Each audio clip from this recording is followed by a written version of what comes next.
sur l'arbitrage cet après-midi. Alors, je suis accompagnée, je m'appelle Marie-Cécile Bodis pour ceux qui ne me replacent pas.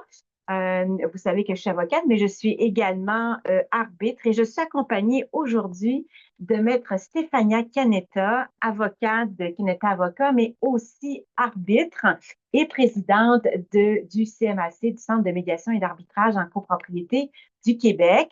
Bonjour, M. Canetta, ça me fait Bonjour, super Marie-Patrice. plaisir que vous soyez là avec nous pour parler de l'arbitrage.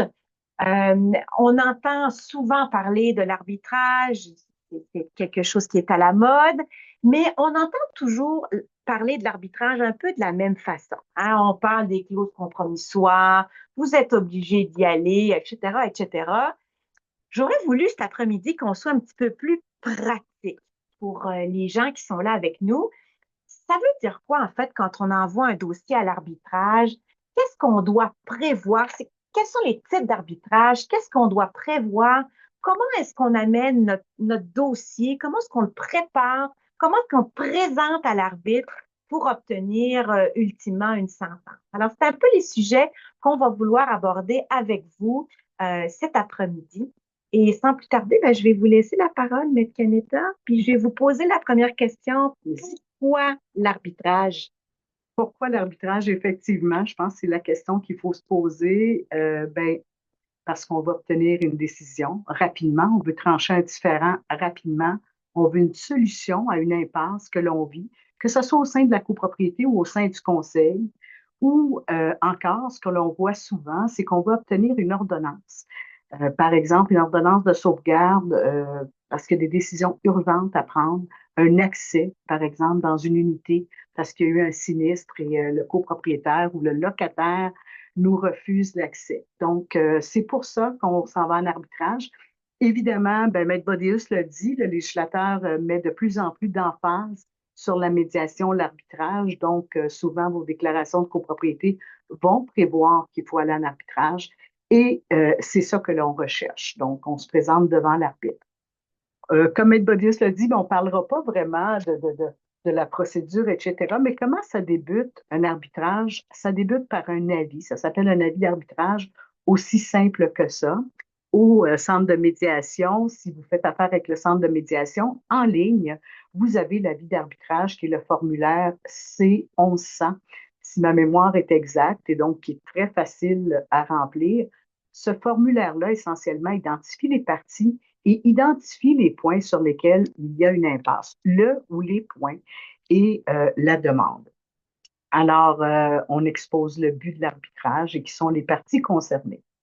Il faut bien comprendre qu'un arbitrage, donc un avis d'arbitrage, est une procédure judiciaire selon le Code de procédure civile.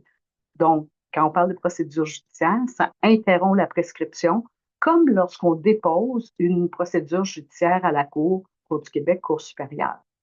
Quand on dit procédure judiciaire, lorsqu'on est un syndicat et que quelqu'un intente une procédure d'arbitrage contre le syndicat, ça veut dire que le conseil d'administration du syndicat doit donner un avis en vertu de l'article 477 du Code de procédure à tous les copropriétaires parce qu'ils doivent savoir qu'une procédure a été intentée.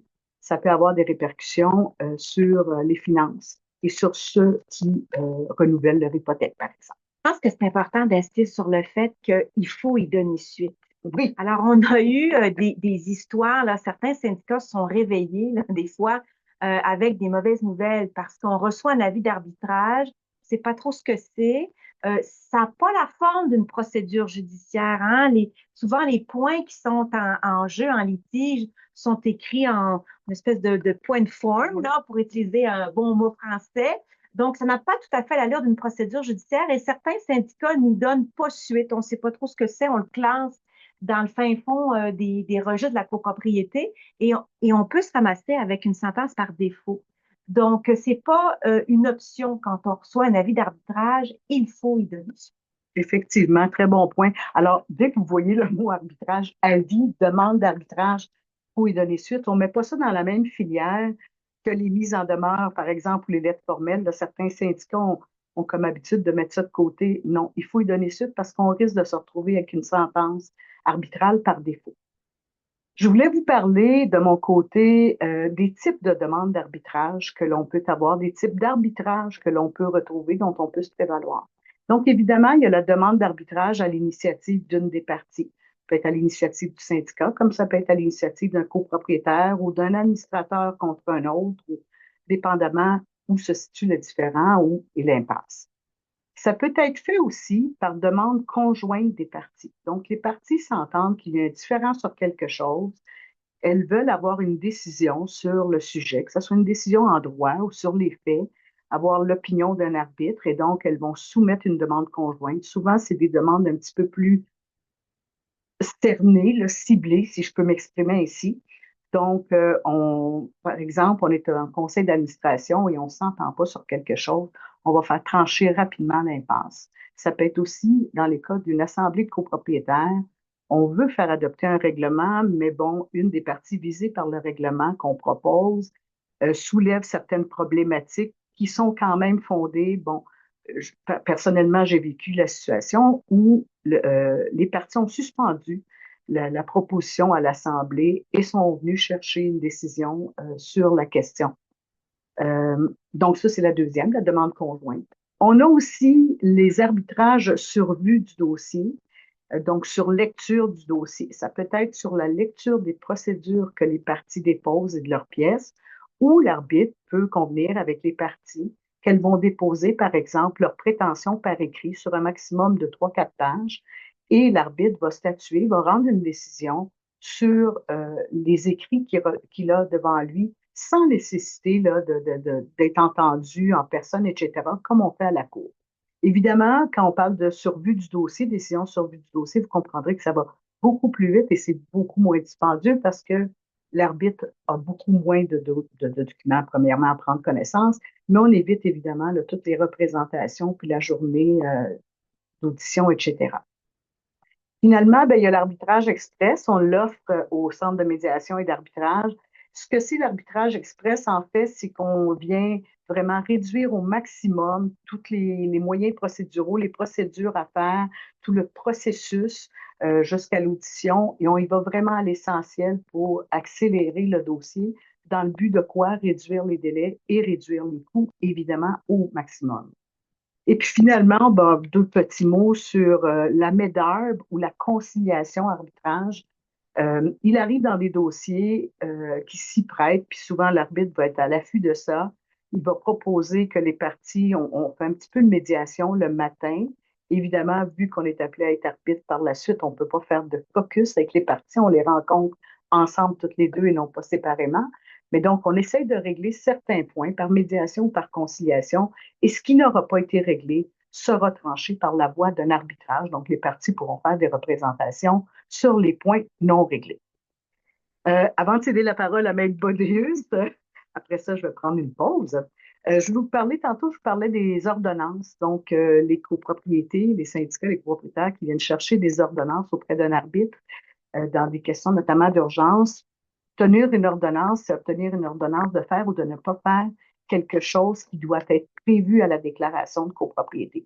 Alors, il faut vraiment qu'il y ait une obligation en ce sens à la déclaration, par exemple, bon, ben, remettre des documents, permettre l'accès, etc.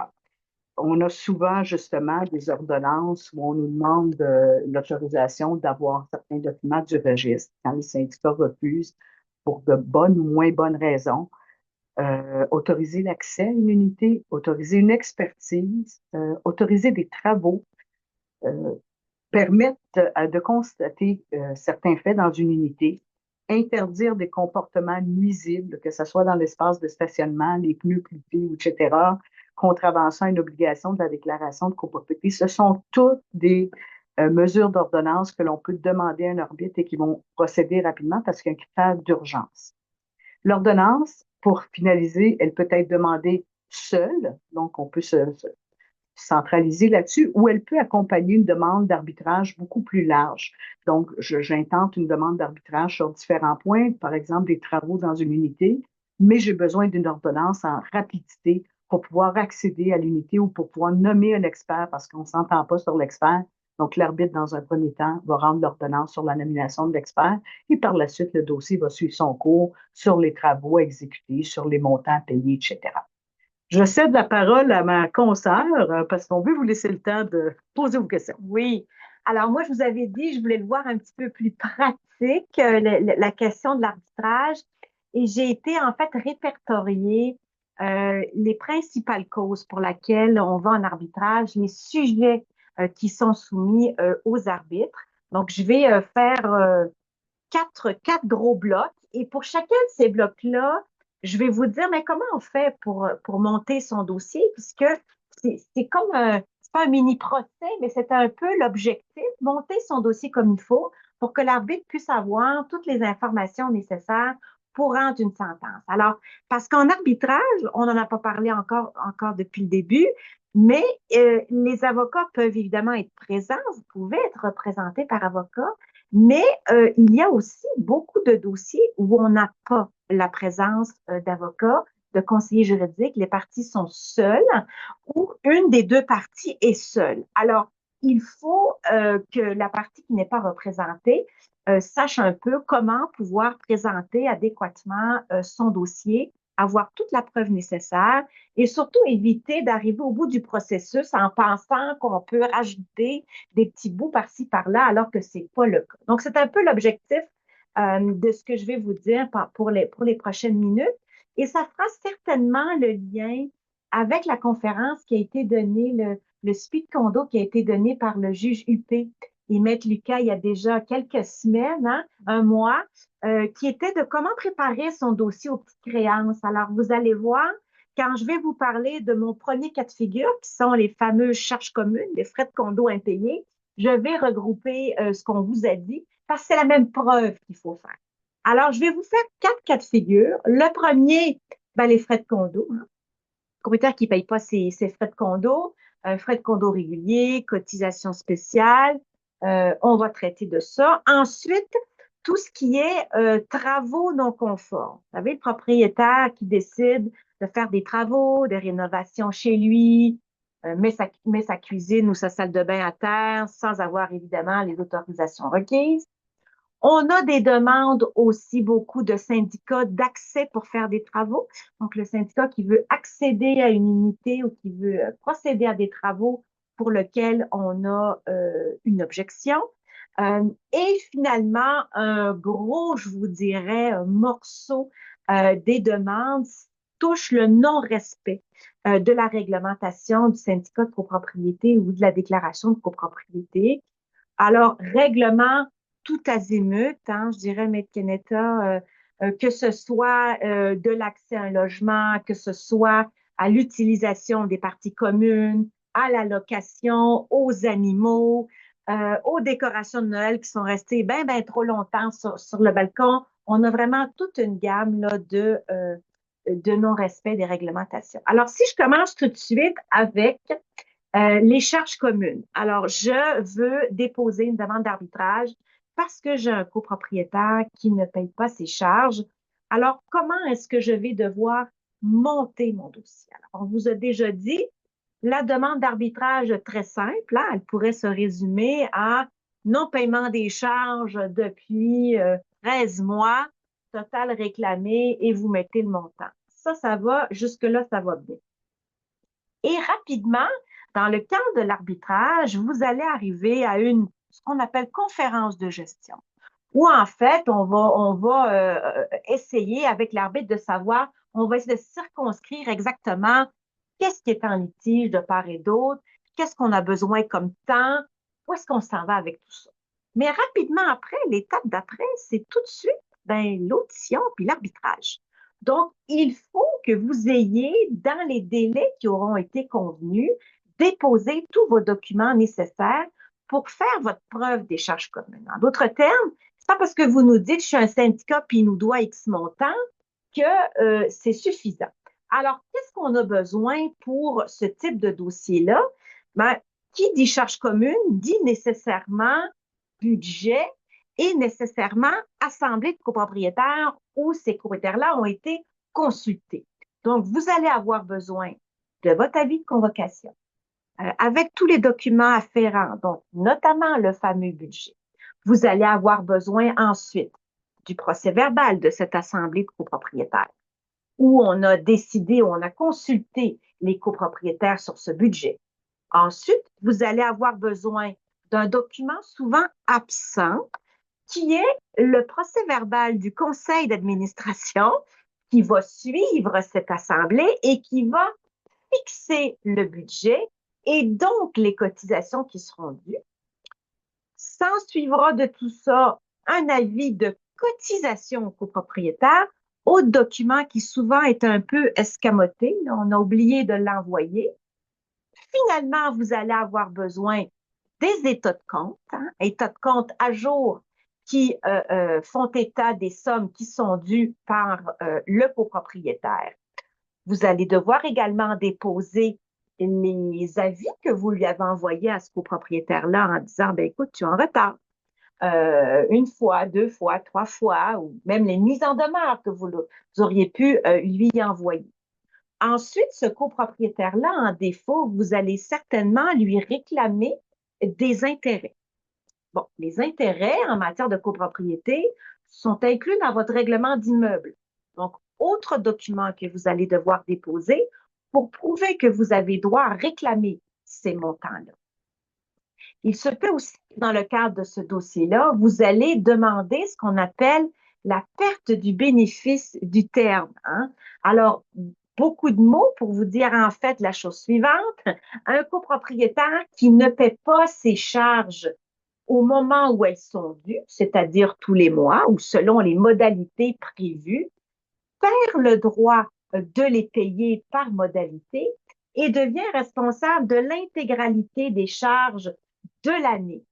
Donc, si vous avez une clause à cet effet-là dans la déclaration de copropriété, ce qui est souvent le cas, souvent pas comprise, mais elle est souvent là, vous allez devoir également la déposer et déposer dans votre dossier la preuve que vous avez respecté les conditions de cette clause-là, le cas échéant, c'est-à-dire envoyer un avis au copropriétaire pour l'en aviser. Finalement, dans le cadre de ces demandes-là, souvent, on réclame également les fameux frais d'avocat si jamais on a dû faire affaire avec un avocat pour, par exemple, l'envoi d'une mise en demeure ou des fois même l'inscription d'un avis d'hypothèque ou différentes mesures que le syndicat aura pu prendre. Si vous avez une clause qui vous permet d'aller récupérer ces frais-là, vous devrez également la déposer.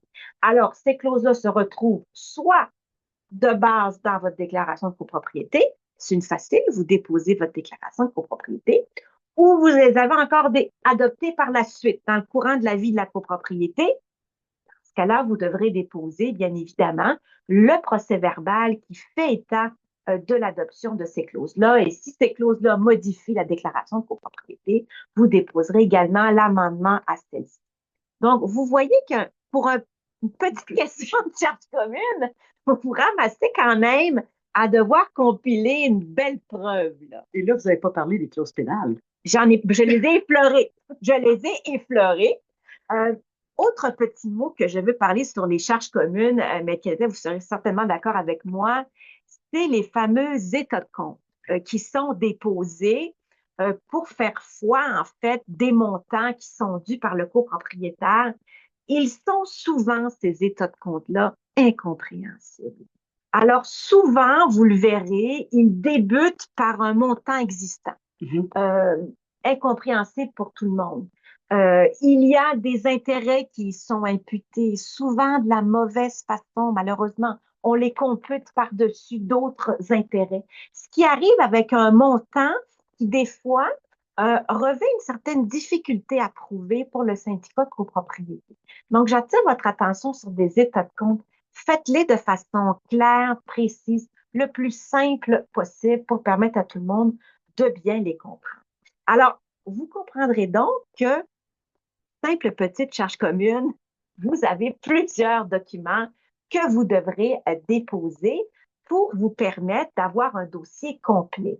Et ces documents-là, vous devrez les déposer avant la tenue de l'arbitrage. Parce que une fois que l'arbitrage commence, que l'audition se fait, là, pouvez pas arriver en sortant des documents de votre chapeau comme ça.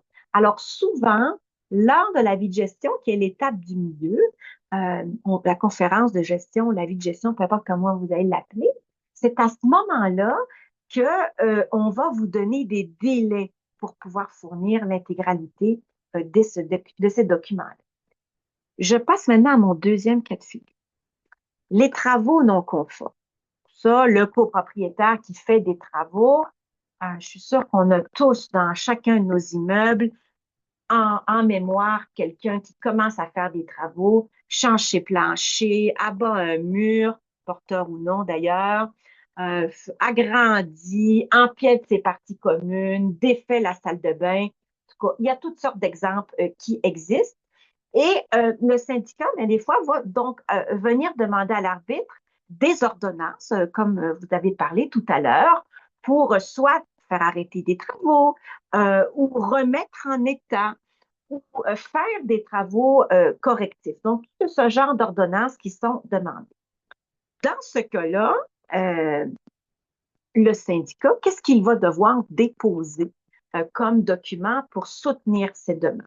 Ben, tout d'abord, sa réglementation et ou sa déclaration de copropriété qui vont contenir toutes les règles qui gouvernent les travaux dans la copropriété, les demandes d'autorisation, les devis qui doivent être déposés, etc., etc. Donc, premier document et ou plusieurs documents là, qui vont faire état de la réglementation existante. Ensuite, ils vont devoir déposer tout ce qui est la preuve que le copropriétaire ne les a pas respectés. Donc, ça peut être des échanges courriels, des lettres, des photos, des vidéos, de la preuve d'expertise aussi, souvent. Donc, on a un expert qui est venu constater qu'il y avait des travaux, que ces travaux-là pouvaient ou non causer des problèmes structuraux à l'immeuble. Tout ça, ça va être à déposer. Ensuite, vous aurez les échanges que vous avez eus avec le copropriétaire avant d'en venir à la demande d'arbitrage. Donc, vous l'avez certainement dans un premier temps avisé. Je te rappelle qu'il y a des règlements, on te demande de les respecter, on te demande d'obtenir les autorisations. Ensuite, probablement qu'il y a eu une mise en demeure en disant, on constate que tu continues tes travaux, arrête parce que sinon nous allons prendre des procédures. Donc, toute cette preuve documentaire-là devra également être déposée dans le dossier d'arbitrage. Souvent, au cœur de toute demande d'arbitrage, puis vous me le préciserez si c'est juste les mêmes, les miennes, là, mais souvent, dans toutes les demandes, on nous pose des questions sur les faits. Ouais. Euh, qui va payer pour tout ça? Hein? C'est toujours la question. Euh, les frais d'avocat, on le sait, ça coûte cher. Et les frais d'arbitrage aussi, même si techniquement ils sont moins chers, ils sont séparés et c'est la norme entre les parties. On a souvent, et je vous dirais, 8 dossiers sur 10, des demandes pour qu'une des parties assume l'intégralité des faits, en espèce de sanction là, aux mesures qui sont prises. Alors, si dans votre demande, vous avez ce type de volonté de faire cette demande-là, vous allez devoir déposer aussi la preuve qui soutient cette demande de frais. Parce que trop souvent, cette demande de frais, elle arrive trop tard dans le processus.